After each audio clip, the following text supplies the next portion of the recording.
క్రమం తప్పకుండా ఆరాధనకు వస్తూ ఉన్నాం, పాటలు పాడుతూ ఉన్నాం, ప్రార్థన చేస్తూ ఉన్నాం, వాక్యాన్ని బోధిస్తున్నాము, వాక్యాన్ని వింటూ ఉన్నాము. కానీ అనేక విషయాలలో దేవుని మాట పెడచెవిని పెట్టి జీవిస్తూ ఉన్నాం. వీటన్నిటికంటే కూడా ప్రాముఖ్యమైనది ఏంటంటే దేవుని మాట వినుట. కాబట్టి ఈరోజు దేవుని మాట వింటే మనకు కలిగే ఆశీర్వాదాలు ఏంటో పరిశుద్ధ గ్రంథము నుండి లేఖనాలు మనం పరిశీలన చేద్దాం. సామెతల గ్రంథము 4వ అధ్యాయము 20వ వచనం 21వ వచనాన్ని మనం చూద్దాం. గ్రంథము 4వ అధ్యాయము 20-21 వచనాన్ని చదువుదాం. తీసిన వారు చదవండి. నా కుమారుడా, నా మాటలను ఆలకింపుము,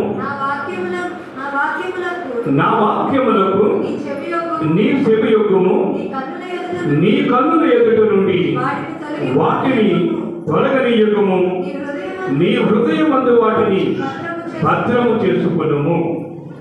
మహో పరిశుద్ధుడా, పరమ తండ్రి, మీ ఘనమైన దివ్యమైన నామానికి స్తుతులు స్తోత్రాలు చెల్లించుతున్నాము. దేవా, ఈ మధ్యాహ్న కాల సమయంలో నీ పాద సన్నిధికి చేరి ప్రార్థించుచుండగా మా ప్రార్థన ఆలకించుటకు సహాయము చేయమని ప్రార్థిస్తూ ఉన్నాం.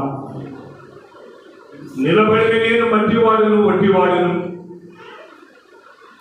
సర్వశక్తివంతుడు అయినటువంటి నీవు నాలో ఉండి నీ ప్రజలతో మాట్లాడమని ప్రార్థన చేస్తూ ఉన్నాం. అలాగే నీ తండ్రి, మీరు మాట్లాడుచుండగా ఏ విధమైనటువంటి అశ్రద్ధ లేకుండా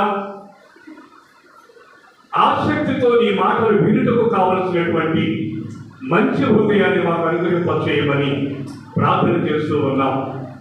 దేవారాధనంతట్లో మీరు మాకు తోడుగా ఉండి నడిపించమని, ఈ వాక్యం వినుతున్న ప్రతి ఒక్కరిలోనూ అది ఫలించి నూరంతులుగా అభివృద్ధి చెందేటువంటి భాగ్యాన్ని దయచేయమని యేసు నామమున అడిగి వేడుకొనుచున్నాము తండ్రి, ఆమేన్.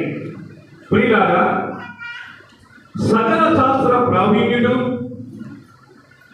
జ్ఞానములో అగ్రగణ్యుడు,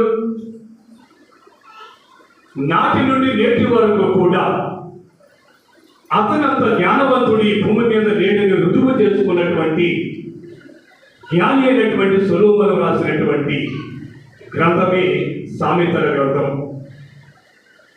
గమనించండి, ఈ సామెతల గ్రంథము దేవుని ఎదుట ఒక భక్తుడు ఎలా ఉండాలో, భర్త ఎదుట ఒక భార్య ఎలా ఉండాలో, భార్యను భర్త ఎలా ప్రేమించాలో, బిడ్డల తల్లిదండ్రులకు ఎలా విధేయత కలిగి జీవించాలో, ఒక యజమానుడికి తన దాసుడు ఎలాగా లోబడి బ్రతకాలో, మానవునికి సంబంధించినటువంటి అన్ని విషయాలు కూడా ఈ సామెతల గ్రంథంలో లిఖింపబడి ఉన్నవి. కాబట్టి మనము ఎక్కువగా ఈ సామెతల గ్రంథాన్ని చదువుట వలన పరిపూర్ణమైనటువంటి జ్ఞానాన్ని మనం పొందుకునే వారం అవుతాం.